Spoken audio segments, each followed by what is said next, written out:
Yes, you're actually right, because a lot of bombing right now from Russia side to Ukraine, a lot of Russian rockets bombing Ukrainian cities. Especially, I'm living in Kiev, and I'm still working in Kiev, and my research, my work is considered in investigation of Russian war crimes. And especially when you investigate Russian war crimes, actually to eat plus to eat, you are under Russian bombing. It's terrible, but it's true. It's our life, and we still strong, and we continue our work. What I want to tell you is that it's a very hard war for us, because for a pity, Russia country is rather bigger than Ukraine, and a lot of Russian soldiers come like invaders to Ukraine in 2022. And for example, I am living in Kiev region and in Buchansky district, and part of this district are in 2022, especially in February and March 2022, under Russian occupation. And it's a very hard and terrible times. And many of our young Ukrainian men go to army, and I am worked in that time like a military volunteer, and try to help our Ukrainian army forces. But after that, because I'm a researcher, I'm a scientist for my education, and I'm started investigate and researching especially Russian war crimes. And today I want to tell you about especially my research interest. Yes, my research work. This research work considered in investigation of forcible deportation and militarization of Ukrainian peoples, adult peoples, but especially and Ukrainian children. If you know, Russia comes like a full-scale invasion to Ukraine since February 2022. And when they occupied a part of Ukrainian territory, they tried to stolen Ukrainian people from occupied territory.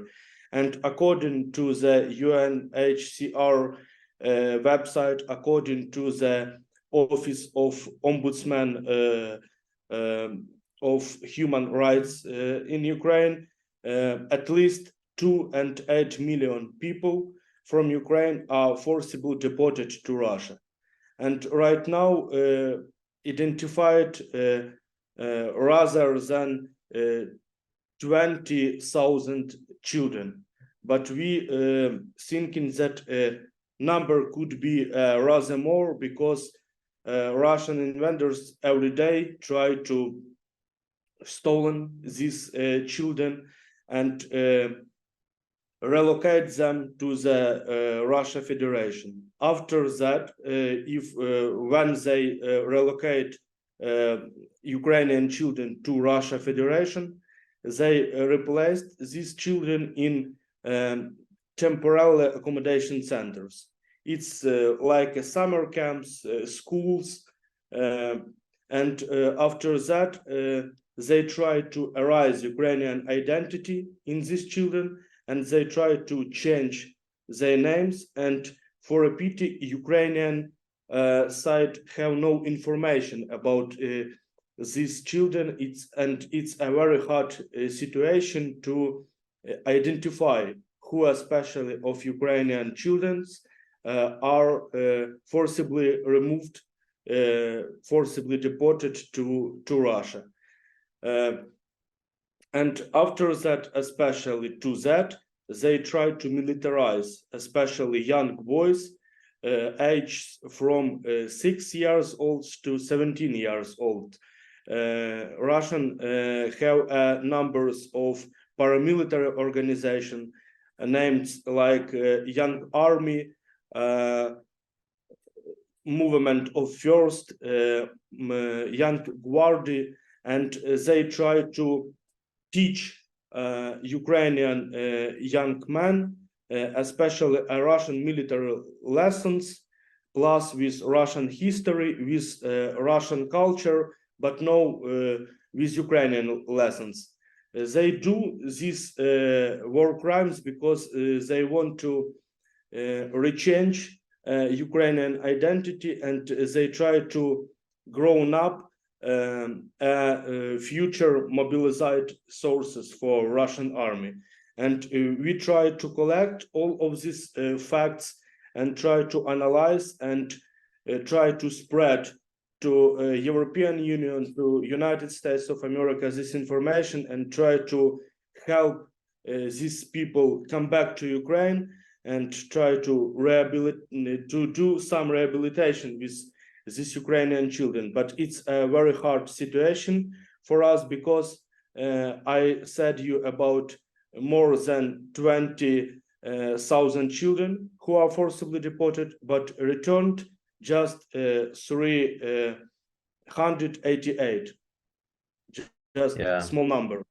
Yes, and when we're talking about helping of European Union community, helping of United States of America, we have several collaborations. For example, I am collaborate with Georgetown University, especially collaboration of global children issues, and I'm trying to spread my research for them, and we try to flood our articles, our research to different international media.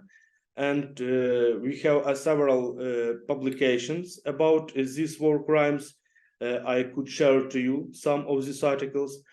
And plus to it, we collect information, especially about war crimes individuals.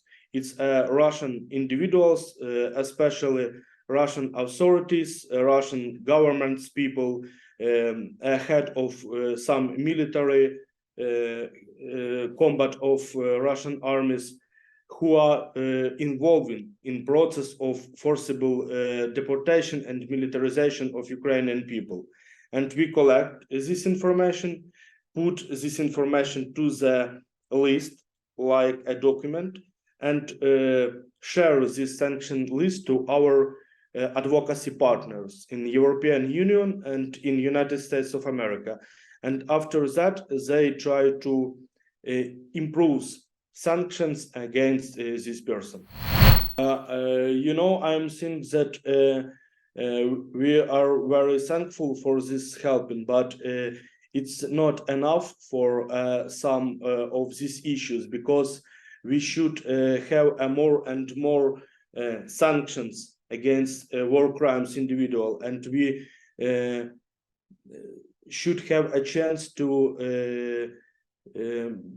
have more weapon, especially military plane, especially rockets and different weapons, because it's not enough for Ukraine, because Russia, for repeating, have several of these weapons, but we doesn't have like this number, and it's very important to us to have more military help to us, and have more, especially advocacy helping to Ukraine, and it's very important for us. Yes, we try to analyze facts of Russian disinformation, especially in Russian official media, because especially about our issues, when we investigate about forcible deported people, they doesn't said about terms of deportation. They said especially, oh, this is just evacuation, people from war. It's we just want to help to these people, but it's false, because they don't take to these people choice. because some of people want to go, especially to Ukrainian territory, don't want to stay in occupied territory, and don't want to go to Russia. But Russia don't take a choice to these people and just forcibly taking them to Russia. But in Russia media said that these people want to go to Russia, but it's false, and we try to analyze and to show, especially for international media, especially for the Western media, that it's a false. Next step, it's about forcible militarization of Ukrainian children. It's war crimes against humanity, and it's a war crimes against international law, because for an international law, Russian side must come back children to Ukraine, but they doesn't do this, and just said that Ukrainian, like a Nazi country, it's false too, and they just said that they try to help Ukrainian children and just want to continue their education. It's next facts about Russian disinformation, because if they want to help with education, they should give to them Ukrainian lessons too, especially Ukrainian history, especially Ukrainian language. But they don't do this. They give them just Russian lessons, Russian history, Russian language, and Russian military education. And this is a few facts about Russian disinformation in especially our war. Yes, I am think that Russia tried to manipulate with, for example, with Balkan society, especially with Serbian, for a pity, because they try to use especially Orthodox Church. We have this hard situation too, when Russian Orthodox Church are involving in supporting Russian invaders, and we know bad facts, for a pity, when Serbian Orthodox Church try to support Russia, try to support Russian Orthodox Church, and try to support Russian aggression against Ukraine. And it's a very hard situation for us, and we know about your situation in Balkan, when you have hard times with Serbian and like this. And this situation for us is both, because we have a big country near our border, and very hard